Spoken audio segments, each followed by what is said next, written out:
the Southern Ohio Farm Show. This is Gigi Neal of OSU Extension in Claremont County, Agricultural and Natural Resources Educator. I'm James Morris, the Agricultural and Natural Resources and Community Development Educator for the Ohio State University Extension in Brown County. And I'm Brooke Beam, the Ohio State University Extension Educator for Agriculture, Natural Resources, and Community Development in Highland County. And we will be your hosts for the Southern Ohio Farm Show. All right, well, this morning we're joined by Sam Custer, who is serving as the Assistant Director for Agriculture and Natural Resources with Ohio State University Extension. Sam, I know that we've got some new resources now that things are going more digital and having an online presence here during COVID-19. And there's a new website. Can you tell us some more about the website and some key features that people can look forward to? Well, Brooke, it's a pleasure to be with you today, and thank you for asking me to be able to share one of the new approaches that we are taking this winter to provide education on a continual basis to our clientele. So we have a great group of people working on multiple teams in OSU Extension, and they have come up with an ability to provide a roadmap of educational opportunities for this winter in the agriculture and natural resources area.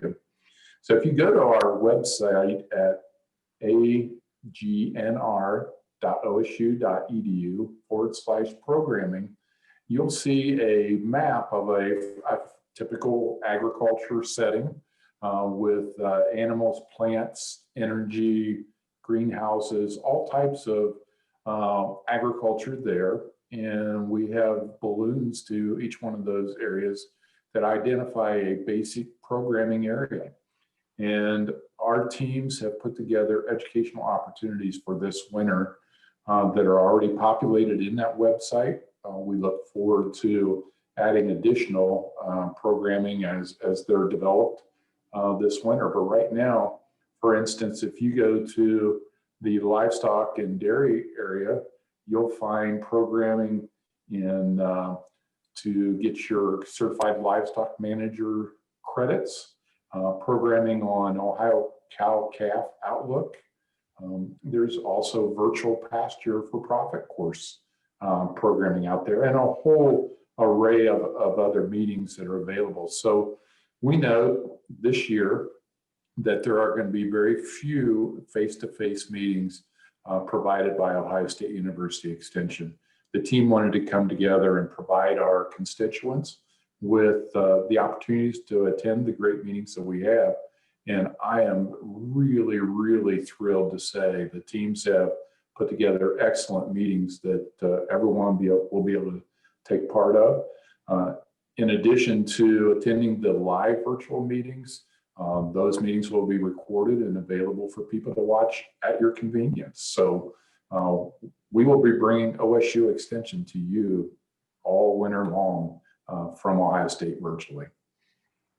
And that's a great resource for a lot of individuals. I think another point to add is that for a lot of these meetings, there's a call-in option. So if they don't have internet at their home, or if they're in a tractor and they want to listen in, that they can do this remotely over the telephone lines as well. Yes, we want to make sure. We know some people aren't in the same position as others. So the phone-in method is there. There'll be question and answer periods. And then for many of the programs that are available out there, there will be regional meetings at the ends of these live meetings, so that you can meet with your county educator or with county educators from your area to discuss how you may apply the information learned in your own setting. Yeah, that's a great thing that we can do in this era to connect with our fellow producers. So you mentioned that we have this wide variety of content. How often is the website updated? Like, how soon would I be able to get a new update for more programming?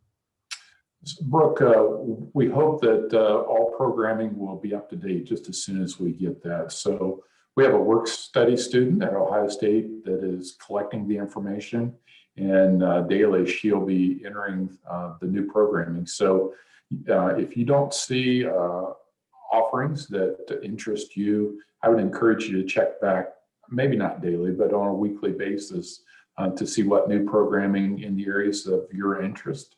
And that's a great way to look at this.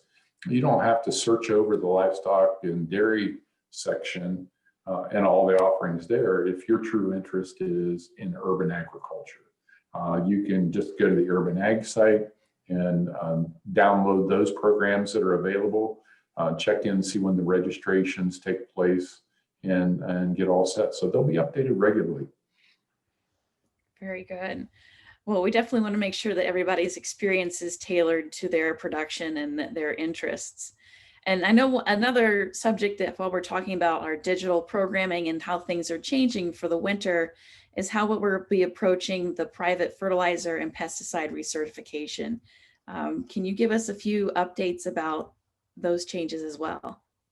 So Brooke, I think that's very important information to share, and we appreciate you giving us the opportunity to share that here. I know here in Darke County, I received probably 5 or 6 calls last Wednesday alone on how are we going to do certification this year. So across the state of Ohio, there'll be several different options for you to renew your fertilizer and pesticide certifications. We have a Carmen Canvas option where you can go online and complete the recertification hours as you need at your own pace and your own schedule. So that could take place on a Saturday night at 9 if you need that for your Saturday evening entertainment, or any other time that works for you. So it's at your own pace. Another option where needed, and if we're able to with COVID regulations, there will be in some counties an in-person option. We'll need to keep those numbers down, and we'll be watching our health department guidelines prior to those. And then also there will be multiple online opportunities. Those will be live and online. Maybe in your county or in a neighboring county will provide those. And also we will wrap up in March with a statewide online opportunity. So where before you had your in-person meeting and we heard you have an interest in doing online recertifications, we're going to give it a shot this year and see how that works. So take advantage of the opportunity to go at your own pace in Carmen Campus, an in-person meeting, or one of the multiple online opportunities that you'll see advertised later this calendar year. So probably by the end of December, you'll see all the different options that are available in your area. That's right. And to clarify, it was announced last week by Governor DeWine's office that they're extending the deadline to recertify to July 1st, 2021. So that applies to producers that still need to recertify for the calendar year of 2020 and into 2021. So if they're interested in the online recertification, there are a couple dates to consider. There is going to be some scheduled maintenance to the online Carmen Canvas course. So for private fertilizer and pesticide recertification, that will be down for scheduled maintenance from December 1st to January 11th. And then for commercial producers who are wanting to recertify, the site will be under maintenance from December 1st to January 19th. But let's let you enjoy the holidays with your family, but then you can pick up on your recertification after the site has had its scheduled maintenance. So, but yeah, there's a lot of new opportunities to participate with Ohio State University Extension. And we're really glad to have these updates from you, Sam. Is there anything else that you'd like to share with us before we go to our next guest? Well, Brooke, truly thank you again for allowing me to be part of this and to be part of your programming. You're doing an excellent job of taking OSU Extension into the next century. So we thank you so much as you have provided leadership there. Also, just a reminder, the statewide virtual offerings that we're providing this year give us the opportunity to bring the very best across Ohio and even outside of our state boundaries to you. So we thank everyone that's been a part of this. I thank all of our leaders in OSU Extension for allowing this to happen. So Brooke, thank you. Keep up the great work. We're proud of you. Thanks, Sam. We appreciate you joining us on the Southern Ohio Farm Show today. Hello, my name's Richard Purdon. I'm with the OSU Extension for Adams County. I'm the Ag and Natural Resource Educator and Community Development Educator. And today we're going to be discussing how to test forage, wrapped forage, which is also called baleage or high moisture haylage. The concern from the producer, or the reason why we're actually testing this forage, is that this forage was growing under drought conditions or under very dry conditions, and accumulation of nitrates is of concern. So to test for forage, there's multiple ways you can test, but probing and getting multiple tests from a lot or a field or area is the best way to analyze this forage.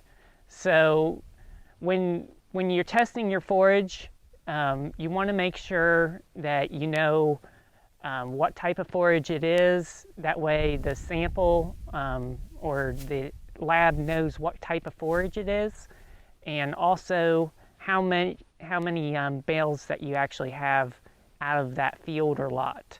So it is recommended to test 10 to 15 bales per lot or field. And so the best way to test forage is that we'll actually cut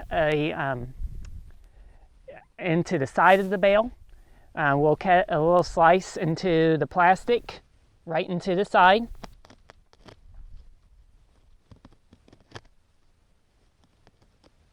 And you just want to make it big enough to where you can get your probe. You'll want to have a plastic bucket to collect the sample. And then when you're sending off to the lab, you'll want to have a Ziploc bag or a plastic bag. And you'll want to send the results as soon as possible because the longer this forage sits in warm weather or in even room temperature weather, bacteria can grow, and then oxygen will cause the forage to rot. So sending it to the lab as soon as possible after sampling is important. If you cannot send it as soon as possible, putting it into a cool area or refrigerator until it's able to be sent is a good idea to keep it preserved and keep bacteria and rotting from happening. To use a soil or a hay probe, there's multiple kinds out there. There's the mechanical or the hand ones, and there's also these that you can actually put into a cordless drill. I do recommend if you use one of these, make sure that you have plenty of batteries or a way to charge your batteries, because this will take a lot of life out of the batteries. And then we have our plunger here to plunge it out. Some of these hay probes actually have an attachment to where you can put a bag around it, but today we'll just be putting it into the bucket. Okay, so the reason why we're going into the side of the bale is that we're getting multiple layers of the windrow that this bale was made up of. If you go in from the end of the bale, or the top at this point, you're actually only getting a small portion of that windrow. So we want to make sure that we go in from the side of the bale and as far as we can go in. So we made our cut, and now we're going to start drilling into it.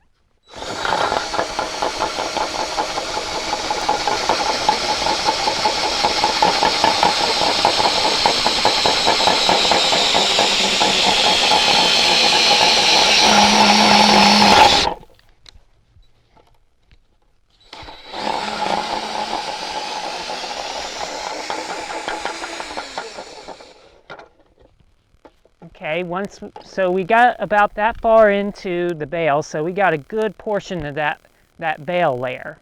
And now we'll go ahead and take our plunger, set it over the bucket, and sometimes this, for haylage, it's hard to push out or or wet baleage. So sometimes it is a little bit challenging to get pushed out, but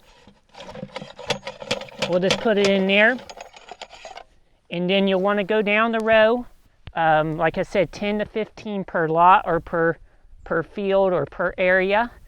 So when you're actually, this is individually baled baleage.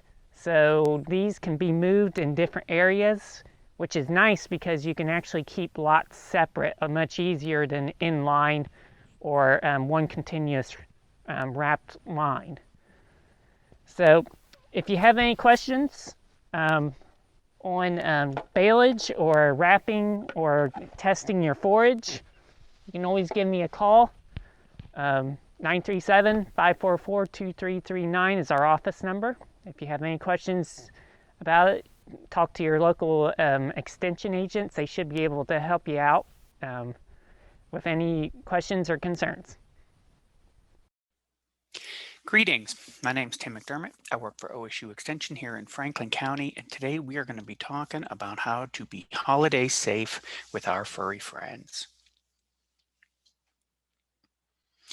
So I get a lot of questions about what foods should I give or not give to my dog and my cat. And there's a lot of variables that really can affect this. But if I had to generalize, I would say, honestly, just about any food that you could give your dog or your cat has the potential to make them sick. And the reason for that is a dog or a cat who is on, dog food or cat food that you got from your vet or you got from the store, that food is formulated to be nutritionally complete and reliably similar in ingredients, and they eat it every single day. So what that means is their body's bacteria get used to it in their gut. And if they eat something, even if it's a small something that is something that that bacteria is not able to deal with, that can cause a problem. For example, say you ate oatmeal every day for breakfast and you decide one day that you want to try something different. So you go with maybe some sausage gravy and biscuits or some bacon, eggs over easy, stuff that sounds great to me and stuff that's not poisonous, but it's just not what you're used to after eating oatmeal every day. You might find that after ingesting that, you have some gastrointestinal distress. So just about anything can potentially upset the belly of our furry friends. Now, there are a bunch of things that are downright potentially hazardous, and this is a partial list that I got from the ASPCA Poison Control website, where these different ingredients or these different things that they may eat can actually cause them to be sick from a number of different reasons. They may be very high in fat, much more high in fat, say, than their normal food that they eat. There could be some irritant to them. Citrus is known to cause some irritation in the gut. That's not something they generally eat. It actually may cause an obstruction. I know that dogs love bones, but boy, if they get a big piece of bone broke off, and not even necessarily a big piece, depending on where it might get stuck in there, that can cause a blockage, and that can be a medical emergency. So I like to tell folks, I know your dogs love them, but boy, have I taken a lot of bones out surgically when I was in private practice. And then similar to pathogens, for example, I know that there's a lot of diets where folks will feed raw meat, but I worry about some of that raw meat diet in terms of some of the pathogens that can be present, things like E. coli or things like salmonella. And then there's some ingredients on this list that are downright poisonous to pets. Things like chocolate. Everybody's heard how chocolate is a toxin and dose dependent, whatever form of the chocolate is in, depending on how big or small your dog is, that can pose a serious problem. Near the bottom of the list, you'll see xylitol. Xylitol is a sugar substitute, and you'll see it in a lot of sugar-free products, such as gum or something like that. Xylitol is extremely toxic to pets. Even though we can tolerate it, they cannot tolerate it at all. And if they ingest products with xylitol in it, that is a medical emergency. So make sure you familiarize yourself with some of the foods or ingredients that are potentially hazardous to your pets. Now, what happens if they get into something they shouldn't, right? Maybe they get into a bag of chocolate chip cookies or something like that. We're in the holiday season, there's going to be lots of treats around. It's really important that you have a veterinary client-patient relationship in place, because if you have that relationship, you can call your vet and you can get some guidance over the phone on what you would do depending on what they got into. If we have that relationship in place, the veterinarian has seen the pet, the veterinarian knows the client, that allows us to give guidance. Whereas if we don't have that, we can't really recommend treatment. We can only recommend that you bring your pet in so that we can see you. If they ingest something, there might be guidance on inducing vomiting, but in some cases, it's contraindicated to induce vomiting, so make sure you get guidance first. And then what do you do if your pet is vomiting or your pet has diarrhea? So if they're vomiting, I recommend you pull the food and the water up so they can't get at it, and then you call your vet. You might think that maybe your pet is hungry since it vomited, or it might be thirsty after that, but if they ingest something and they're not ready to eat again, we need to give that belly a chance to rest. And if we haven't given it a chance to rest, that might induce more vomiting. And when they vomit, not only do they dehydrate, but they lose electrolytes as well. If your pet has diarrhea, call your vet, because depending on what the status of your patient is, they might be able to give you guidance on some over-the-counter products that you can use. And keep in mind, there are some products that can be used in dogs that are toxic in cats. So make sure you get recommendations from your veterinarian. They're going to ask you how your pet's doing, and they're going to recommend maybe an over-the-counter product, or bring your pet in so that we can take a look at it. And then there is a poison control hotline that you can call that is available 24 hours a day, 365 days a year. If your pet gets into some food product or something that they may not have, or if it's something like a houseplant, or they get into some toxins, or you just don't know if what they got into is a problem or not. This is something that you can contact. They're going to ask you about your pet, how old, how much they weigh, and then they're going to be able to give you some guidance, or at least say that this is something that you do need to contact your veterinarian about. Now, this is open 24 hours a day, 365 days a year. There may be a charge depending on what level of guidance you need. So make sure that you understand that while giving pets treats seems like it might be a kindness to them, they would way rather that you just spend a lot of time with them. A nice long walk with your dog, or maybe petting, a little bit of some brushing. They're very social. They really want to be around their family. And so instead of giving them a treat or a snack, just spend some quality time with your furry friend and make sure that you have a happy holiday. Welcome. My name is Chris Brunis. I work for Ohio State University in Ross County. Today I want to talk a little bit about year-end tax planning. We're sitting 1 month away from the new year, and we have to start thinking about how do we manage our tax liability. The goal is never to not pay any income tax for a farm family. We need to be earning money and we need to be paying taxes.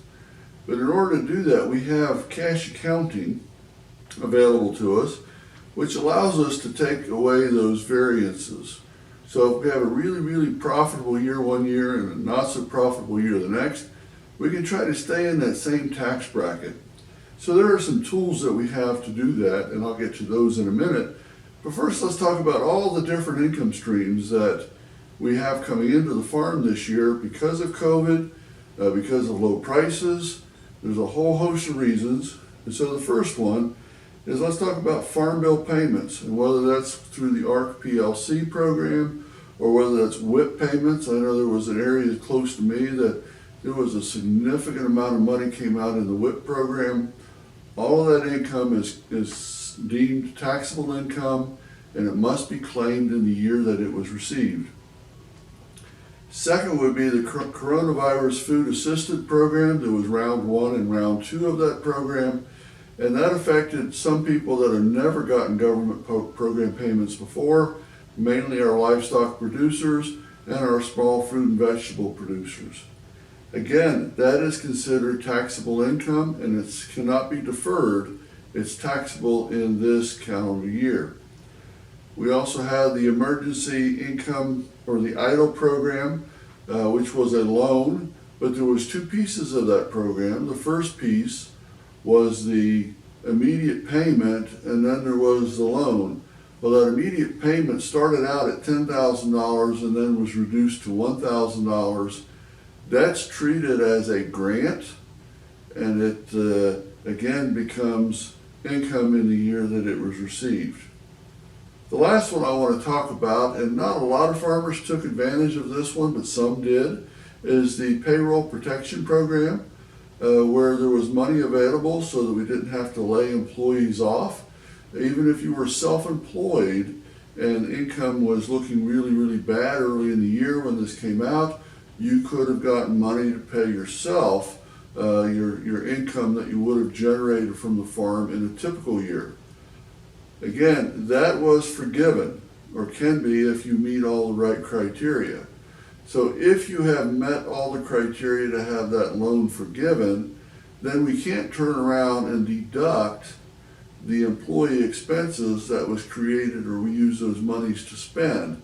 And so we can't do both. We either take the forgiveness and then we have to not deduct the payroll that we paid as a result of that, or we take it as income and then write off the payroll expenses, but we cannot do both.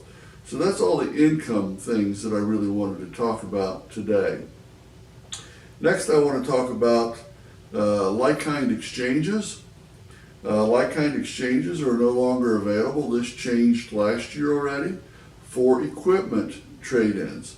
It used to be that you could trade in your tractor or a combine on a new one, and that the difference was the value of the one you traded in, subtracted from the value of the one you purchased, and that became your new depreciable amount on that new purchase. Well, the way it's changed now, we sell the new piece of equipment, that's a taxable gain on our income tax return, and then we depreciate the full amount of the piece of equipment that is purchased.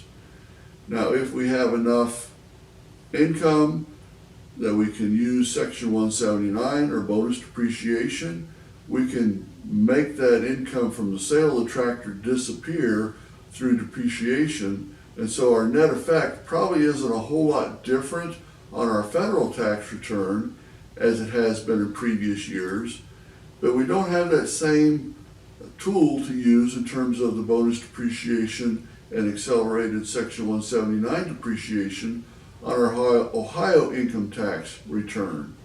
And I've talked to farmers a year ago that said that because of that, they had a $8,000, $10,000, $15,000 tax liability on their Ohio side that they were not planning on. So if you're trading equipment, make sure you're paying attention to this loss of the like-kind exchange, and not necessarily how it affects your federal income tax, but how it affects your Ohio income tax return.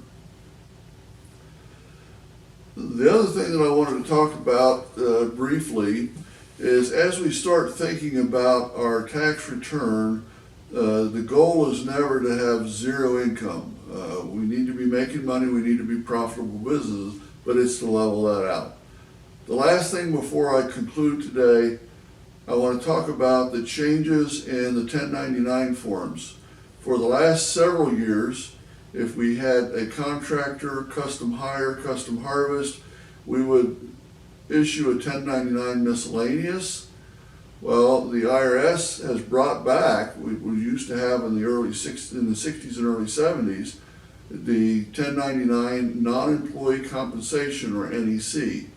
And so if you're submitting or issuing 1099s this fall to those people that have done custom work for you, make sure you're using the right form, and that would be the 1099 NEC, and that's available on the IRS website with instructions included on when to use that form.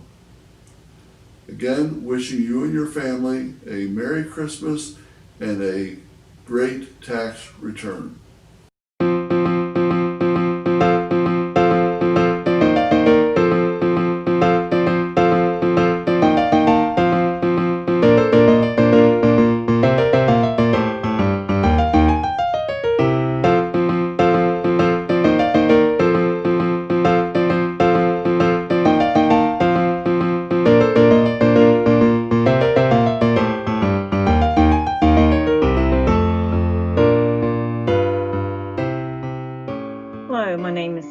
Kratzer. I'm the Office Associate for the OSU Extension Office in Brown County.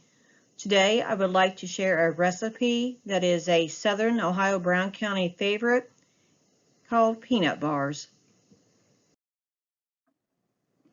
This is a list of ingredients that you will need for the sponge cake part of the peanut bar.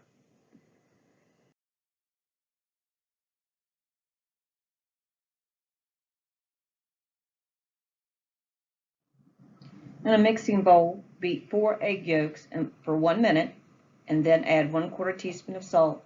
Add 2 cups of sugar and beat for 5 minutes. In a second mixing bowl, sift 2 cups of flour with 3 teaspoons of baking powder.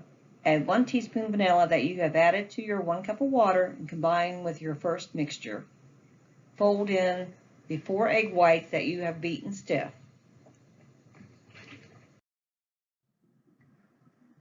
The next step will be your baking, your cooling, and your cutting of your bars.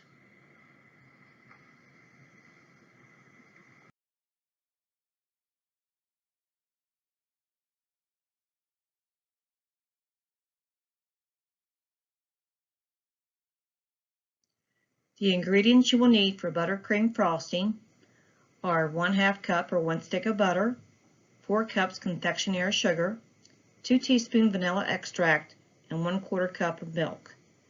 Cream your butter with the confectionery sugar, stir in your vanilla, and add your milk.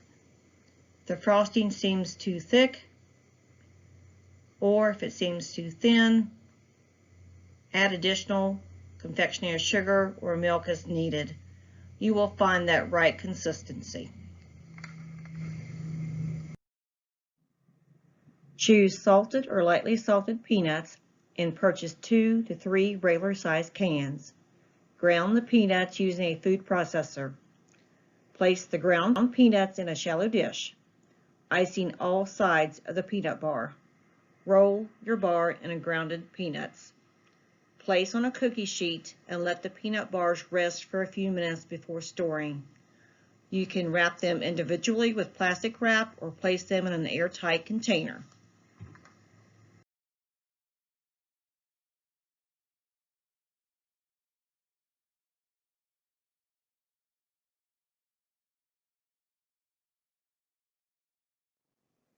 Enjoy.